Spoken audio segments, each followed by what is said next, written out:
ಒಂದು ಟ್ರೇಲರ್ ಅಲ್ಲಿ ಪ್ರತಿಯೊಂದು ಫ್ರೇಮು 200 ಕೋಟಿ ಸಿನಿಮಾ ತರ ಅನ್ಸುತ್ತೆ.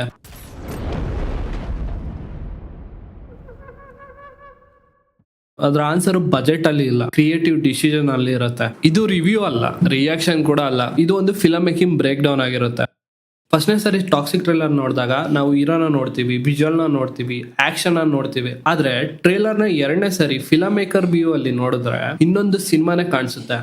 ಕ್ಯಾಮ್ರಾ ಯಾಕೆ ಇಲ್ಲಿದೆ, ಲೈಟ್ ಯಾಕೆ ಇಲ್ಲಿ ಬಿದ್ದಿದೆ, ಕಟ್ ಯಾಕೆ ಈ ಕ್ಷಣದಲ್ಲಿ ಆಗಿದೆ, ಸೌಂಡ್ ಯಾಕೆ ಇಲ್ಲಿ ಸ್ಟಾಪ್ ಆಗಿದೆ. ಈ ವಿಡಿಯೋದಲ್ಲಿ ನಾವು ಟ್ರೇಲರ್ ನ ರಿವ್ಯೂ ಮಾಡೋದಿಲ್ಲ, ಅದ್ರ ಬದಲಾಗಿ ಅದರ ಹಿಂದೆ ಇರುವ ಫಿಲಮ್ ಮೇಕರ್ ಡಿಸಿಷನ್ ನ ಡಿಕೋಡ್ ಮಾಡೋಣ. ಒಂದ್ ವಿಷಯ ಅಬ್ಸರ್ವ್ ಮಾಡಿ, ಈ ಟ್ರೇಲರ್ ನ ಸ್ಟ್ರೆಂತ್ ಒಂದೇ ಡಿಪಾರ್ಟ್ಮೆಂಟ್ ಅಲ್ಲಿ ಇರಲ್ಲ. ಕ್ಯಾಮ್ರಾ ಮಾತ್ರ ಅಲ್ಲ, ಎಡಿಟಿಂಗ್ ಮಾತ್ರ ಅಲ್ಲ, ಲೈಟಿಂಗ್ ಮಾತ್ರ ಅಲ್ಲ, ಪ್ರತಿಯೊಂದು ಡಿಪಾರ್ಟ್ಮೆಂಟ್ ಬೇರೆ ಕೆಲಸ ಮಾಡ್ತಿದ್ರು ಕೊನೆಗೆ ಆಡಿಯನ್ಸ್ ಗೆ ಒಂದು ಫೀಲಿಂಗ್ ಸಿಗುತ್ತೆ.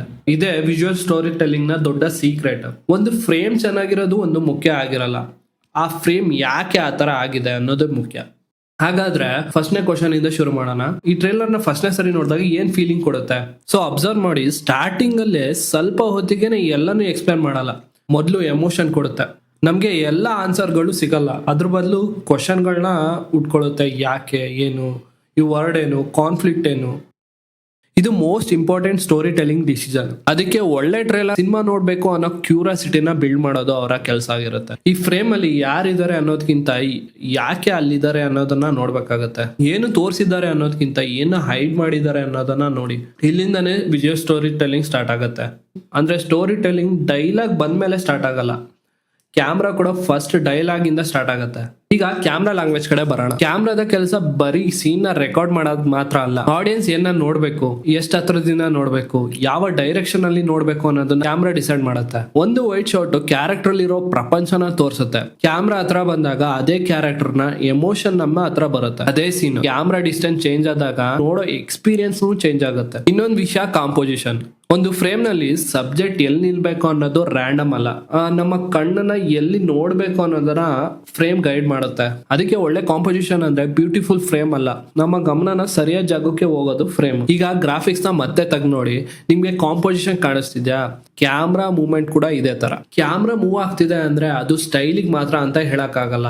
ಆ ಮೂವ್ಮೆಂಟ್ ಕ್ಯಾರೆಕ್ಟರ್ ನ ಎಮೋಷನ್, ಎನರ್ಜಿ ಮತ್ತೆ ನಮ್ಮ ಅಟೆನ್ಷನ್ ನ ಗ್ರಾಬ್ ಮಾಡೋದೇ ಮುಖ್ಯ ಆಗಿರುತ್ತೆ. ಇನ್ನೊಂದು ಡೀಟೇಲ್ ಡೆಪ್ತ್. ಮುಂದೆ ಒಂದ್ ಲೇಯರ್, ಮಧ್ಯದಲ್ಲಿ ಕ್ಯಾರೆಕ್ಟರ್, ಅದ್ರ ಹಿಂದೆ ಮತ್ತೊಂದು ಲೇಯರ್ ಇದ್ದಾಗ ಫ್ರೇಮ್ ಗೆ ಒಂದು ಡೆಪ್ತ್ ಬರುತ್ತೆ. ನಾವು ಕೇವಲ ಒಂದು ಫ್ಲಾಟ್ ಇಮೇಜ್ ನ ನೋಡೋದಿಲ್ಲ, ಒಂದು ಸ್ಪೇಸ್ ಒಳಗಡೆ ನೋಡ್ತಿರೋ ಒಂದು ಎಕ್ಸ್ಪೀರಿಯನ್ಸ್ ಬರುತ್ತೆ. ಸೊ ಹಾಗಾಗಿ ಒಂದು ಕ್ಯಾಮ್ರಾ ರೂಲ್ ನ ನೆನ್ಪಿಟ್ಕೊಳ್ಳಿ. ಕ್ಯಾಮ್ರಾ ಮೂವ್ಮೆಂಟ್ ಮಾಡೋ ಬದಲು ನಾವ್ ಏನಕ್ಕೆ ತೋರಿಸ್ಬೇಕು ಅನ್ನೋದಕ್ಕಿಂತ ನಾವ್ ಏನ್ ಎಕ್ಸ್ಪೀರಿಯನ್ಸ್ ಮಾಡಿಸ್ಬೇಕು ಅನ್ನೋದು ಇಂಪಾರ್ಟೆಂಟ್ ಆಗುತ್ತೆ. ಕ್ಯಾಮ್ರಾ ಎಷ್ಟು ಚೆನ್ನಾಗಿ ಫ್ರೇಮ್ ಮಾಡಿದ್ರು ಲೈಟಿಂಗ್ ಇಲ್ದಲೆ ಆ ಫ್ರೇಮ್ ಫುಲ್ ಪವರ್ ಇರೋದಿಲ್ಲ. ನಾವು ಒಂದು ಫ್ರೇಮ್ ನ ನೋಡಿದಾಗ ನಮ್ಮ ಕಣ್ಣು ಎಲ್ಲಿಗೆ ಹೋಗ್ಬೇಕು ಅನ್ನೋದನ್ನ ಲೈಟಿಂಗ್ ಡಿಸೈಡ್ ಮಾಡುತ್ತೆ. ಜಾಸ್ತಿ ಬೆಳಕಿರೋ ಜಾಗ ಅಥವಾ ಜಾಸ್ತಿ ಕಾಂಟ್ರಾಸ್ಟ್ ಇರೋ ಜಾಗ ನಮ್ಮ ಅಟೆನ್ಷನ್ ನ ಗ್ರಾಬ್ ಮಾಡುತ್ತೆ. ಇಲ್ಲಿ ಲೈಟ್ ಕೇವಲ ಕ್ಯಾರೆಕ್ಟರ್ ನ ಕಾಣಿಸೋದ್ ಮಾತ್ರ ಅಲ್ಲ, ನಮ್ಮ ಕಣ್ಣನ್ನ ಗೈಡ್ ಮಾಡ್ತಿದೆ. ಇನ್ನೊಂದು ವಿಷಯ, ಶ್ಯಾಡೋ. ಡಾರ್ಕ್ನೆಸ್ ಅಂದ್ರೆ ಯಾವಾಗ್ಲೂ ಏನೋ ಕಾಣಿಸ್ತಿಲ್ಲ ಅಂತಲ್ಲ. ಸೊ ಡಾರ್ಕ್ ಆಗಿ ತೋರ್ಸೋದ್ರಿಂದ ನಮ್ಗೆ ಹೆಚ್ಚು ಕ್ಯೂರಿಯಾಸಿಟಿ ಬರುತ್ತೆ. ಎಲ್ಲಾನು ಪ್ರಾಪರ್ ಆಗಿ ತೋರ್ಸಿದ್ರೆ ನಾವು ನೋಡ್ತೀವಿ, ಸ್ವಲ್ಪ ಶಾಡೋ ಮತ್ತೆ ಸ್ವಲ್ಪ ಮಿಸ್ಟ್ರಿ ಉಳಿದ್ರೆ ನಾವು ಥಿಂಕ್ ಮಾಡಕ್ಕೆ ಸ್ಟಾರ್ಟ್ ಮಾಡ್ತೀವಿ. ಕಲರ್ ಕೂಡ ಇದೇ ತರ ಎಮೋಷನ್ ಗೆ ಕೆಲಸ ಮಾಡುತ್ತೆ. ವಾರ್ಮ್ ಮತ್ತೆ ಕೂಲ್ ಟೋನು ಒಂದೇ ತರ ಫೀಲಿಂಗ್ ಕೊಡಲ್ಲ. ವಾರ್ಮ್ ಟೋನು ರಿಚ್ನೆಸ್ ಮತ್ತೆ ಇಂಟಿಮೆಸಿ ಫೀಲ್ ನ ಕೊಡುತ್ತೆ. ಕೂಲ್ ಟೋನು ಡಿಸ್ಟೆನ್ಸ್, ಟೆನ್ಷನ್ ಅಥವಾ ಮಿಸ್ಟ್ರಿ ಅನ್ಸ್ಬೋದು. ಆದ್ರೆ ಈ ಫಾರ್ಮುಲಾ ಫಿಕ್ಸ್ಡ್ ಅಲ್ಲ. ಕಲರ್ ನ ಅರ್ಥ ಯಾವ ಸೀನ್, ಕ್ಯಾರೆಕ್ಟರ್ ಅಥವಾ ಕಾಂಟೆಕ್ಸ್ಟ್ ನಲ್ಲಿ ಯಾವ ತರ ಬಳಸಬಹುದು ಅನ್ನೋದ್ರಿಂದ ಚೇಂಜ್ ಆಗುತ್ತೆ. ಮತ್ತೆ ಕಲರ್ ಗ್ರೇಡಿಂಗ್, ಇದ್ರ ಕೆಲಸ ಕಲರ್ಸ್ ನ ಜಾಸ್ತಿ ಮಾಡೋದು ಮಾತ್ರ ಅಲ್ಲ, ಬೇರೆ ಬೇರೆ ಸೀನ್ ಗಳನ್ನ ಒಂದೇ ವಿಜುವಲ್ ವರ್ಡ್ ಆಗಿ ಕ್ರಿಯೇಟ್ ಮಾಡೋ ತರ ಇದು ಹೆಲ್ಪ್ ಮಾಡುತ್ತೆ. ಹಾಗಾಗಿ ಒಳ್ಳೆ ಲೈಟಿಂಗ್ ಅಂದ್ರೆ ಜಾಸ್ತಿ ಲೈಟ್ ಇರೋದಲ್ಲ, ಸರಿಯಾದ ಲೈಟ್. ಇಷ್ಟೊಂದು ಒಳ್ಳೆ ಸೀನ್ಸ್ ಇದ್ರು ಎಡಿಟಿಂಗ್ ಸರಿ ಇಲ್ಲ ಅಂದ್ರೆ ಟ್ರೈಲರ್ ಕೆಲಸ ಮಾಡಲ್ಲ. ಎಡಿಟಿಂಗ್ ಅಂದ್ರೆ ಸೀನ್ ಗಳನ್ನ ಕಟ್ ಮಾಡೋದ್ ಮಾತ್ರ ಅಲ್ಲ, ಆಡಿಯನ್ಸ್ ನ ಎಮೋಷನ್ ಯಾವಾಗ ಜಾಸ್ತಿ ಆಗ್ಬೇಕು, ಯಾವಾಗ ಸ್ಲೋ ಆಗ್ಬೇಕು, ಯಾವಾಗ ಪಾಸ್ ಬರ್ಬೇಕು, ಇದನ್ನ ಡಿಸೈನ್ ಮಾಡೋದು ಎಡಿಟಿಂಗ್. ಫಾಸ್ಟ್ ಕಟ್ ಇದ್ರೆ ಎಡಿಟಿಂಗ್ ಪವರ್ಫುಲ್ ಆಗುತ್ತೆ ಅನ್ನೋದು ತಪ್ಪು. ಸ್ಪೀಡ್ ಗಿಂತ ರಿದಮ್ ಮುಖ್ಯ. ಒಂದು ಶಾರ್ಟ್ ಸ್ವಲ್ಪ ಸಮಯ ಉಳಿಬಹುದು, ಆಮೇಲೆ ಕಟ್ಸ್ ಬೇಗ ಆಗ್ಬಹುದು, ಮತ್ತೆ ಪಾಸ್ ಬರ್ಬೋದು. ಈ ಚೇಂಜಸ್ ಅಟೆನ್ಷನ್ ಗ್ರಾಬ್ ಮಾಡುತ್ತೆ. ತುಂಬಾ ಸರಿ ಎಡಿಟರ್ ನ ಡಿಸಿಷನ್ ಕಟ್ ಮಾಡದೆ ಕೂಡ ಇರಬಹುದು. ಈ 2 ಸೆಕೆಂಡ್ ಸೈಲೆನ್ಸ್ ಕೂಡ ಸ್ಟೋರಿ ಟೆಲ್ಲಿಂಗ್ ಆಗ್ಬಹುದು. ಇನ್ನೊಂದು ಇಂಪಾರ್ಟೆಂಟ್ ಏನಂದ್ರೆ ಇನ್ಫಾರ್ಮೇಶನ್ ಕಂಟ್ರೋಲ್. ಯಾವ ಸೀನ್ ತೋರಿಸಬೇಕು ಅನ್ನೋದಕ್ಕಿಂತ ಯಾವ ಸೀನ್ ತೋರಿಸಬಾರದು ಅನ್ನೋದು ಟ್ರೇಲರ್ ಎಡಿಟಿಂಗ್ ಅಲ್ಲಿ ತುಂಬಾ ಮುಖ್ಯ ಆಗುತ್ತೆ. ಆಡಿಯನ್ಸ್ ಗೆ ಎಲ್ಲಾ ಆನ್ಸರ್ ಕೊಟ್ಬಿಟ್ರೆ ಕ್ಯೂರಿಯಾಸಿಟಿ ಮುಗ್ದೋಗ್ಬಿಡುತ್ತೆ. ಅದಕ್ಕೆ ಟ್ರೇಲರ್ ಇನ್ಫಾರ್ಮೇಶನ್ ಕೊಡುತ್ತೆ, ಫುಲ್ ಕಥೆನ ಹೇಳಲ್ಲ. ಒಂದು ಡೈಲಾಗ್ ಅದರ ವರ್ಡ್ಸ್ ಗಳಿಂದ ಮಾತ್ರ ಪವರ್ಫುಲ್ ಆಗೋದಿಲ್ಲ, ಅದ್ರ ಮುಂಚೆ ಏನ್ ತೋರಿಸ್ತೀವಿ, ಡೈಲಾಗ್ ಯಾವ ಫ್ರೇಮ್ ನಲ್ಲಿ ಬರುತ್ತೆ, ಅದರ ನಂತರ ಯಾವ ಶಾರ್ಟ್ಗೆ ಕಟ್ ಮಾಡ್ತೀವಿ, ಇದೆಲ್ಲ ಅದನ್ನ ಇಂಪ್ಯಾಕ್ಟ್ ಮಾಡುತ್ತೆ.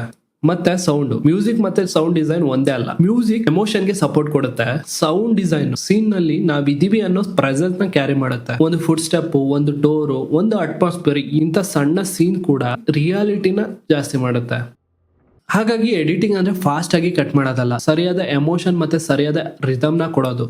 ಇಲ್ಲಿವರೆಗೆ ನಾವು ಟಾಕ್ಸಿಕ್ ಟ್ರೇಲರ್ ನ ಅನಲೈಸ್ ಮಾಡಿದ್ವಿ, ಆದ್ರೆ ಇದರಿಂದ ಕಲಿಬೇಕಿರೋದೇನಂದ್ರೆ ಟ್ರೇಲರ್ ಬಗ್ಗೆ ಒಪಿನಿಯನ್ ಅಲ್ಲ. ಫಸ್ಟ್ ಲೆಸನ್, ಪ್ರತಿಯೊಂದು ಫ್ರೇಮ್ಗೂ ಪರ್ಪಸ್ ಇರಬೇಕು. ಸಿನಿಮ್ಯಾಟಿಕ್ ಅಂದ್ರೆ ಬ್ಯೂಟಿಫುಲ್ ಆಗಿ ಕಾಣಿಸೋದಲ್ಲ, ಕ್ಯಾಮ್ರಾ ಯಾಕಿಲ್ಲಿದೆ, ಲೈಟಿಂಗ್ ಯಾಕಿಲ್ಲಿದೆ, ಕಟ್ ಯಾಕಿಲ್ಲ ಆಗಿದೆ, ಈ ಕ್ವಶನ್ಸ್ ಗೆ ಆನ್ಸರ್ ಇರಬೇಕು. ಸೆಕೆಂಡ್ ಲೆಸನ್, ಟೆಕ್ನಿಕ್ ಇಂದ ಡಿಸಿಷನ್ ದೊಡ್ಡದು. ಕಾಸ್ಟ್ಲಿ ಕ್ಯಾಮ್ರಾ, ದೊಡ್ಡ ಲೆನ್ಸ್, ದೊಡ್ಡ ಲೈಟಿಂಗ್ ಇವೆಲ್ಲ ಇದ್ರು ಎಮೋಷನ್ ಇಲ್ಲ ಅಂದ್ರೆ ಪ್ರಯೋಜನ ಆಗಲ್ಲ. ಮೂರನೇ ಲೆಸನ್, ಆಡಿಯನ್ಸ್ ಗೆ ಸ್ವಲ್ಪ ಸ್ಪೇಸ್ ನ ಕೊಡೋದು. ಎಲ್ಲಾನು ಎಕ್ಸ್ಪ್ಲೈನ್ ಮಾಡಬಾರ್ದು, ಕೆಲವೊಂದು ಪ್ರಶ್ನೆನ ಅವ್ರಿಗೆ ಬಿಡಬೇಕು. ಕೊನೆಯದಾಗಿ camera, lighting, editing, sound, production design ಇವು ಬೇರೆ ಬೇರೆ ಡಿಪಾರ್ಟ್ಮೆಂಟ್. ಆಡಿಯನ್ಸ್ ಗೆ ಇವೆಲ್ಲ ಬೇರೆ ಬೇರೆ ಅನ್ಸಲ್ಲ, ಅವ್ರಿಗೆ ಒಂದು ಫೀಲ್ ಮಾತ್ರ ಕೊಡುತ್ತೆ.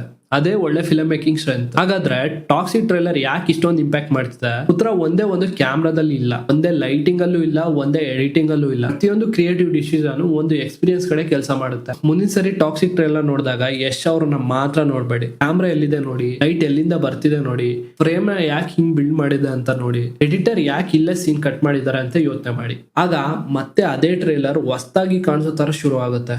ಸಿನಿಮಾನ ಬರೀ ರಿವ್ಯೂ ಮಾಡೋದಲ್ಲ, ಸಿನಿಮಾನ ಹೇಗೆ ಬಿಲ್ಡ್ ಮಾಡ್ತಾರೆ ಅನ್ನೋದನ್ನ ಅರ್ಥ ಮಾಡ್ಕೊಳ್ಳೋದು, ಇದೇ ನಮ್ಮ ಉದ್ದೇಶ. ಯಾಕಂದ್ರೆ ಸಿನಿಮಾನ ನೋಡೋದಕ್ಕೂ ಸಿನಿಮಾನ ಅರ್ಥ ಮಾಡ್ಕೊಳ್ಳೋದಕ್ಕೂ ತುಂಬಾ ಡಿಫ್ರೆನ್ಸ್ ಇದೆ. ಒಳ್ಳೆ ಸಿನಿಮಾ ನೋಡಿದ್ರೆ ಸ್ಟೋರಿ ಮಾತ್ರ ನೆನಪಿರ್ಬೋದು, ಆ ಸ್ಟೋರಿ ಹೇಳಿದ ರೀತಿನ ನೆನ್ಪಿಟ್ಕೊಬೇಕು. ನಾನು ಹರ್ಷ, ಇದು ನನ್ನ ಹ್ಯಾಬಿಟ್. ಮತ್ತೊಂದು ವಿಡಿಯೋದಲ್ಲಿ ಮತ್ತೆ ನಾವು ಸಿಗೋಣ.